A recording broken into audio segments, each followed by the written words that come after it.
صباح الفل. عايزة بس أشارككم في حاجة لطيفة جدا حصلت.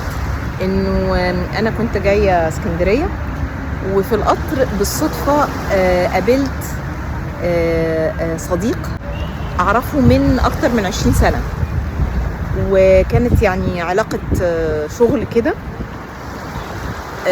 والدنيا بقى يعني فرقتنا وكل واحد في حاله. يعني من سنة كده بدأت أشوفه على مثلا مرتين في ايفنتس كده بالصدفة، أهلا إيه الأخبار، كلام في دقيقة كده في البريك يعني، وخلاص والسلام عليكم وخلاص، وحاجة لطيفة.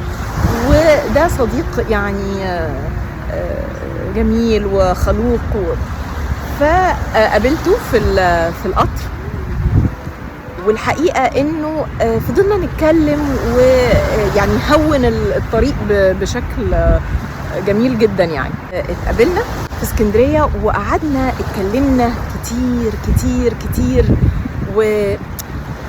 وتشوفوا اكتشافات البني ادمين، انه قد ايه في ناس حلوة في الدنيا، قد ايه العلاقات القديمة اللي ممكن تبقى يعني خلاص يعني مش هنقول اتنست، بس يعني بسبب ظروف الحياة وكل واحد في مشاغله، انه خلاص محدش يعني فاضي يدور في دفاتره القديمة يعني. ولكن الصدفة بتؤكد، ومفيش حاجة بتحصل يعني صدفة، ولكن بأسباب عشان نتعلم منها حاجات. انه يا ريت ما نفرطش في العلاقات. ده الرصيد الحقيقي والاستثمار الحقيقي، التواصل على مستوى المعرفي، ناس بتتبادل المعرفة مع بعض وبيعملوا ايه في الدنيا، ويبقى انا عندي حاجة جديدة، خبرة جديدة قلتها، هو عنده خبرة جديدة قالها، بنضج مختلف، بنظرة للحياة مختلفة، بمناقشة في موضوعات عامة، وفضلنا نتكلم في حاجات في عمق، في وعي، في درجة من درجات انه الناس تفهم بعض.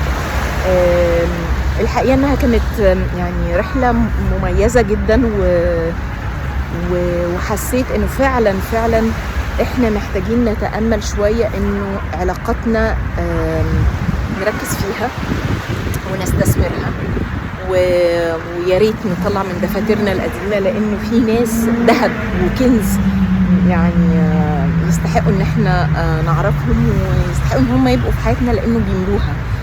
فاوعى تفتكر او اوعي تفتكري انه العلاقات القديمة اللي كانت في حياتكم هي علاقة يعني انتهت. مش كل العلاقات، في علاقات بيتم اكتشافها وتجديدها، وبتبقى علاقات مثمرة جدا ليها معنى، وبتسيب أثر كبير.